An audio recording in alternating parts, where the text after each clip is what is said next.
Hello friends, my self Vishal Mishra. आज हम लोग जो है 10th के linear equation in two variable वाले टॉपिक्स को कवर करेंगे। Linear equation in two variable को का बेसिक हमने जो है 9th क्लास के वीडियो में कवर किया है। यदि आपको उसके फंडामेंटल्स को रेफर करना है तो आप उस वीडियो को रेफर कर सकते हैं। Linear equation in two variables में क्या होता है, कोई भी ऐसा इक्वेशन जिसकी डिग्री 1 होती है उसको हम लोग लीनियर इक्वेशन कहते हैं। इसका जो जनरल इक्वेशन होता है वो होता है ax + by = c। ये इसका कोई जनरल इक्वेशन होता है। ये कि और एक चीज आप ध्यान रखिएगा कि यदि हमको सॉल्यूशंस निकालना है तो सॉल्यूशन क्या होता है, यदि हमारे पास दो इक्वेशन है a1x b1y c1 a2x + b2y = 2, ये एक इक्वेशन है, ये दो इक्वेशन है। हमें सॉल्यूशन निकालना है तो a1x + b1y = c1 ये अपने आप में एक इक्वेशन है और इसमें इसके खुद के इनफाइनाइट सॉल्यूशंस हैं। x और y की हर वैल्यू जो इस इक्वेशन को सेटिस्फाई करती है वो इसके सॉल्यूशंस होती हैं और ऐसे इनफाइनाइट सॉल्यूशंस होते हैं।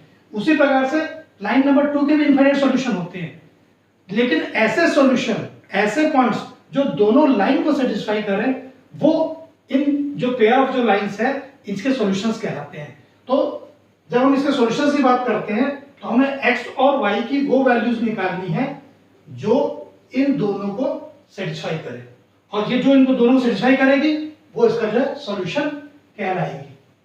अब हमें ये देखना है कि हमें किसी भी इक्वेशन को सॉल्व करने के लिए जब हम सॉल्यूशन निकालना है तो हमें कितने इक्वेशन चाहिए होते हैं। इसके लिए आप हमेशा ध्यान रखिए कि जितने नंबर ऑफ वेरिएबल्स होंगे इक्वेशन में हमको मिनिमम उतने इक्वेशंस लगेंगे। जैसे इसमें 2 वेरिएबल है तो हमको मिनिमम 2 इक्वेशन लगेगा। यदि 3 वेरिएबल होता तो हमको 3 इक्वेशंस लगते, यदि 4 वेरिएबल होता तो हमको 4 इक्वेशन लगता। तो इसलिए हमको किसी भी प्रॉब्लम को सॉल्व करने के लिए हमको यहाँ पर मिनिमम 2 इक्वेशन लगेगा।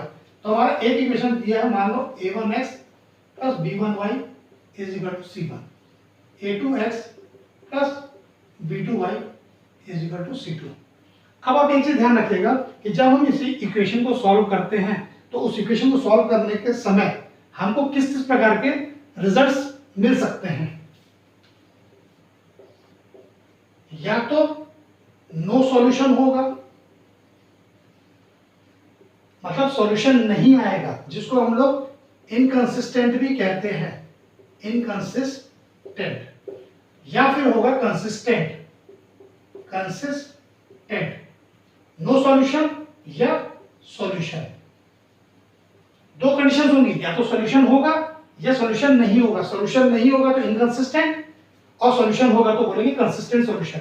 अब सॉल्यूशन होगा, इसकी भी दो कंडीशंस होती हैं। इसमें होता है इनफाइनाइट सॉल्यूशन या फिर यूनिक सॉल्यूशन। अब unique solution, infinite solution, no solution. अब जब हमको कोई एक सवाल दिया रहता है, उस प्रॉब्लम को सॉल्व करने के पहले हमको पहले ये चेक कर लेना चाहिए कि इस सवाल का सॉल्यूशन निकलेगा या नहीं निकलेगा। तो इसको चेक करने का तरीका होता है कि आप ये देखिए, यहाँ x का कोएफिशिएंट a1 है, y का कोएफिशिएंट b1 है, यहाँ y का कोएफिशिएंट b2 है, यहाँ x का कोएफिशिएंट a2 है।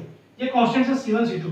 आप a1/a2 ये रेशियो निकाल लीजिए, b1/b2 ये रेशियो निकाल लीजिए, c1/c2 ये रेशियो निकाल लीजिए। अब इनके बीच में जो रिलेशनशिप होगा a1/a2 और b1/b2 हो सकता है इक्वल ना हो। a1/a2 not equal to b1/b2।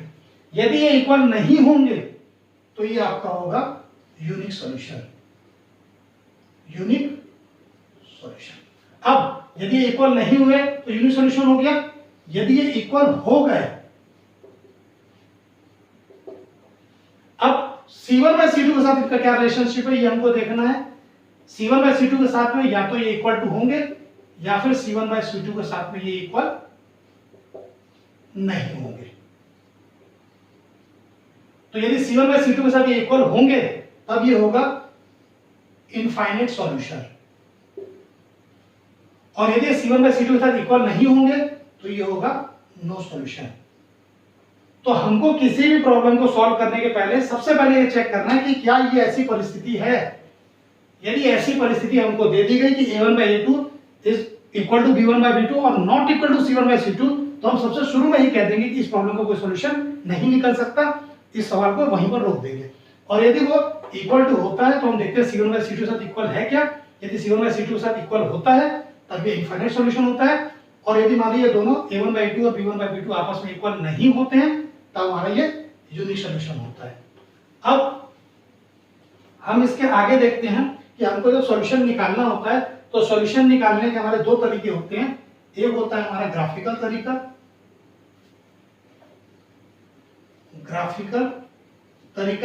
एक होता है हमारा एल्जेब्रिक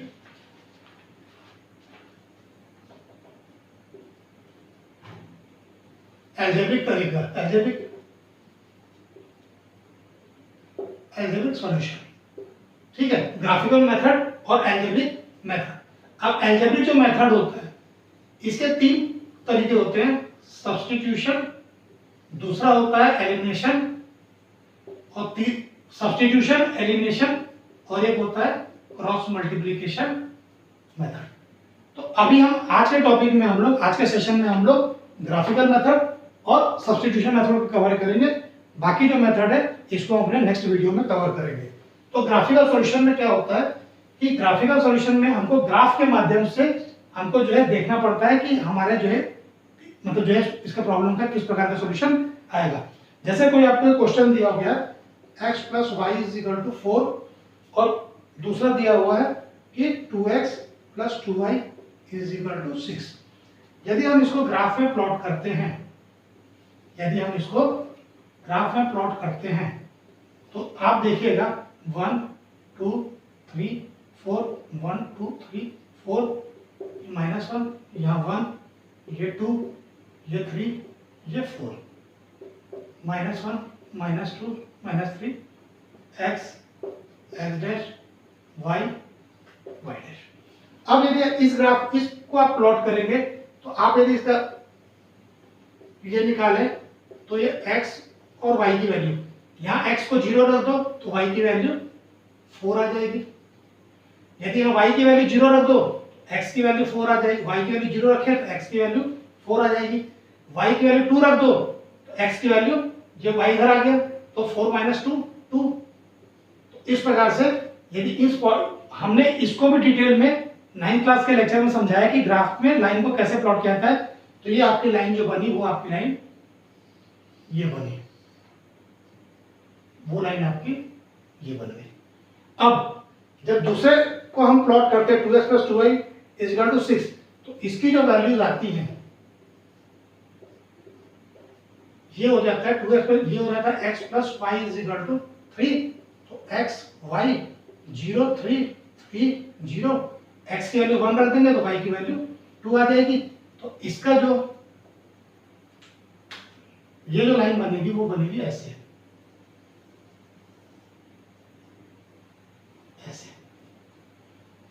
इस प्रकार हम देखते हैं कि ये दोनों लाइन एक दूसरे के पैरेलल है। चूंकि ये दोनों लाइन एक दूसरे के पैरेलल है इसलिए किसी भी जगह पर ये दोनों लाइन आपस में नहीं टच करेंगी। अब since these both of these lines are not meeting each other at any of the point, so these two equations does not have any solution। और जैसा कि मैंने आपको पहले भी सिखाया था, जैसा कि मैंने आपको पहले भी बताया था कि यदि इसमें a1 की वैल्यू 1 है, आप देखिएगा a1 की वैल्यू a1 बाय a2 यहां पर आया 1/2, b1 बाय b2 यहां पर कितना आया 1/2, और c1 बाय c2 यहां पर कितना आया था 4/6 यानी 2/3। माने a1 by a2 equal to b1 बाय b2 not equal to c1 by c2। तो इस तरीके से आप देखिए जो हमने पहले भी देखा था, यदि ये a1 बाय a2 और b1 बाय b2 इक्वल होता है, c1 बाय c2 इससे इक्वल नहीं होता है, तो यहाँ पर हमारा नो सॉल्यूशन आता है। तो इस केस में हमारा सॉल्यूशन नहीं आएगा। अब इसी को यदि हम मान लीजिए दूसरा क्वेश्चन देख लेते हैं कि x plus Y is equal to 4 यदि हमको दिया हुआ है और हमको दिया हुआ है कि 3x minus 2y is equal to 2। तो हमने ये देखा था अभी हमारा ये तो लाइन हमारी बनी हुई है ऑलरेडी। ये लाइन हमारी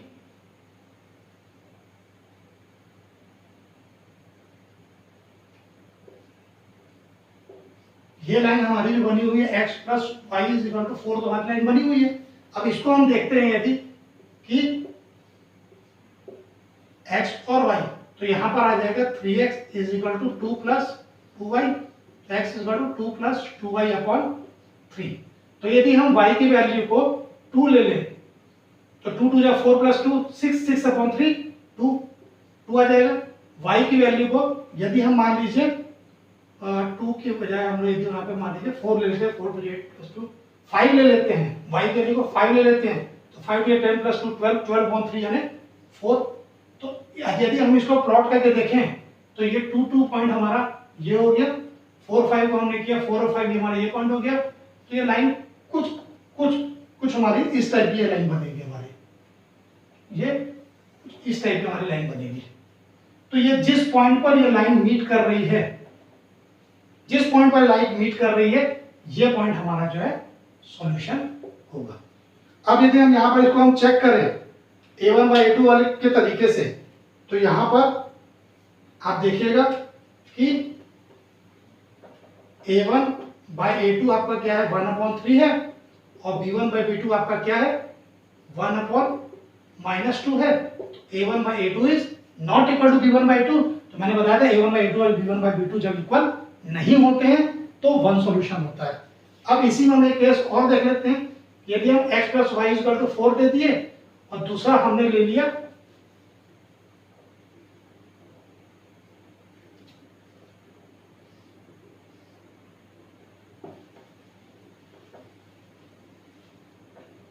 ये हमने ले लिया, ये हमने ले लिया 1 2 3 4 1 2 3 4।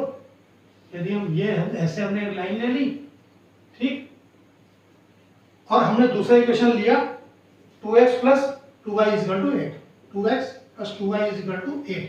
जब हम इसको भी प्लॉट करेंगे तो इसका भी जो पॉइंट आएगा हमारा वो यही आएगा x y। अब इसको 2 से डिवाइड कर दो तो ये x प्लस y इज इक्वल टू 4 आ जाएगा। तो इसका भी पॉइंट 0 4 4 0 2 2 आ जाएगा।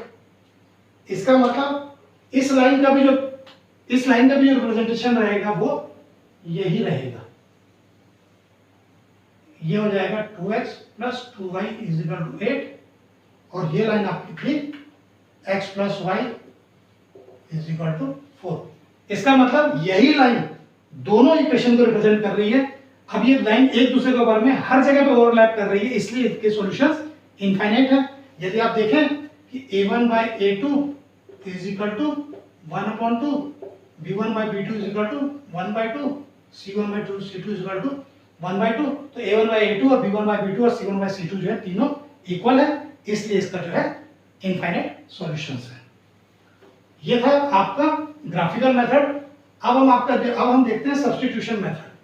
तो यदि हमको कोई एक सवाल यदि मान लीजिए दिया गया है, यदि हमको कोई एक सवाल सब्स्टिट्यूशन मेथड के लिए दिया गया है, तो उस सवाल को हम देखें सब्स्टिट्यूशन मेथड से हम कैसे सॉल्व करते हैं। जैसे सवाल है 3x minus 2y is equal to 2, 3x minus 2y is equal to 2, और दूसरा इक्वेशन हमको दिया है 2x minus 3y is equal to minus 2, 2x minus 3y is equal to minus 2।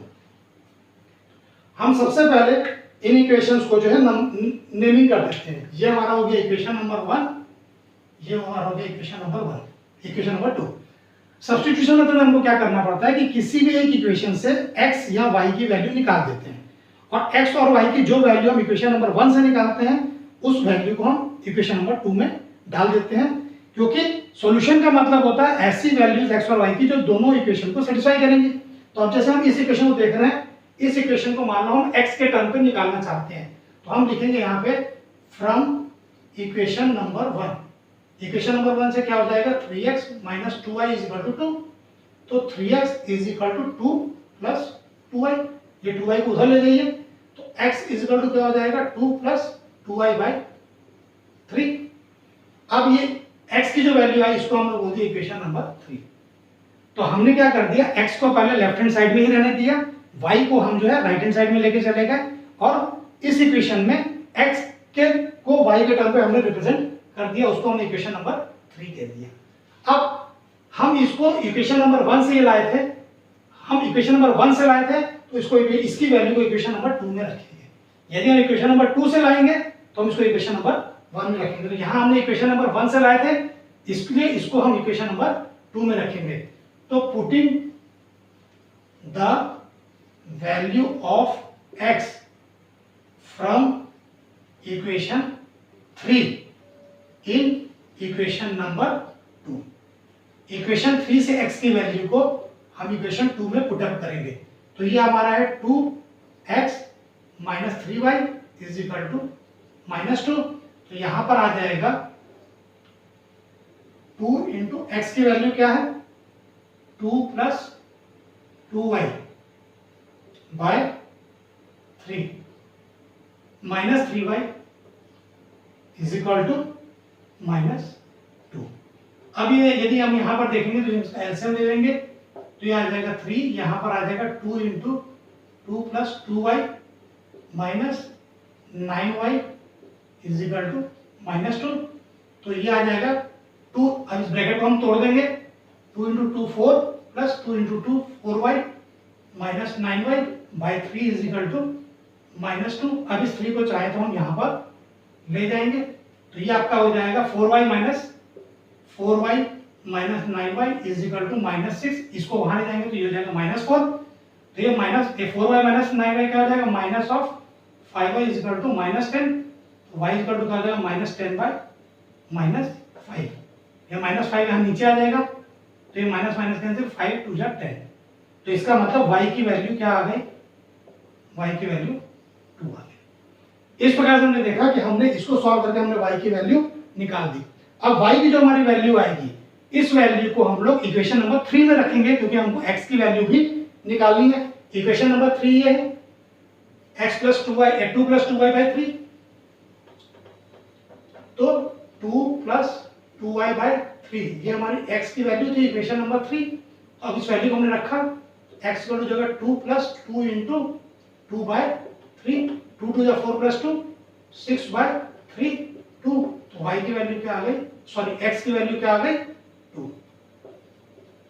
तो y की वैल्यू जब हम इक्वेशन नंबर 3 में रखे तो इससे हमको x की वैल्यू मिल गई। तो इसका मतलब x इज इक्वल टू 2 और y इज इक्वल टू 2 जो है इस वाले इक्वेशन का सॉल्यूशंस हैं। लेकिन ये तो हमने कह दिया सॉल्यूशन है, तो इस कहने मात्र से मत मानिए, आप इसको जस्टिफाई कर लीजिए। जब कभी आपका समय है तो आप पहले क्रॉस चेक कर लीजिए कि हमारा आंसर जो है वो सही है कि गलत है। हमने अभी कहा कि हमारा सॉल्यूशन आ रहा है x इज इक्वल टू 2 और y is equal to 2। Solution का मतलब मैं आपको पहले बता चुका हूं कि सॉल्यूशन वो पॉइंट्स होते हैं जो दोनों लाइन को सेटिस्फाई करते हैं। इसका मतलब x इज इक्वल टू 2 और y इज इक्वल टू 2 दोनों लाइन को सेटिस्फाई करने चाहिए। तो इनकी वैल्यूज को पहले इक्वेशन नंबर 1 में रख के चेक करके देखते हैं, चेकिंग करते हैं हम लोग, चेक करके देखते हैं कि हमारा सॉल्यूशन सही है कि नहीं है। 3x minus 2y LHS equation 1 का, इक्वेशन 1 का LHS 3x माइनस 2y है, 3 इंटू 2 माइनस 2 इंटू 2। x की वैल्यू 2 है, y की वैल्यू 2 है, 3 2 जा 6 माइनस 2 2 जा 4, 6 माइनस 4 क्या हो गया 2। तो ये RHS आ गया, LHS इक्वल टू RHS हो गया। इसका मतलब इक्वेशन 1 को ये वैल्यू सेटिस्फाई कर रही है।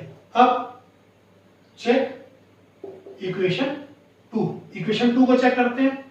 2x माइनस 3y LHS, तो 2 इंटू एक्स की जगह पे हम क्या रखेंगे 2 माइनस 3 इंटू 2, तो 2 2 जा 4 माइनस 3 2 जा 6, 4 माइनस 2 6 क्या आ जाएगा -2 इज इक्वल टू RHS। इसका मतलब हम क्या देख रहे हैं कि x की वैल्यू 2 और y की वैल्यू 2 जो है दोनों इक्वेशन को सेटिस्फाई कर रही है। Since it is satisfying both the equation, so this is the solution and our solution is totally correct. इस प्रकार जो हमने लीनियर इक्वेशन के अपने फर्स्ट चैप्टर के फर्स्ट पार्ट में हमने जो है ग्राफिकल मेथड और सब्स्टिट्यूशन मेथड को कवर कर लिया है। अब हम अपने अगले वीडियो में हम elimination method, cross multiplication method और उससे संबंधित जो प्रॉब्लम्स होगा उसको हम डील करेंगे। आप लोगों को यदि इसमें कोई भी प्रॉब्लम आ रही है तो आप कमेंट सेक्शन में अपने कमेंट को लिख करके भेजिएगा, मैं आपके प्रॉब्लम को रिजॉल्व करूंगा। और आपको ये वीडियो अच्छा लग रहा है तो आप इसको शेयर करिए और आपको जो है इसको सब्सक्राइब करिए, जिससे कि आपको आगे की वीडियोस के अपडेट मिलते रहेंगे। Thank you.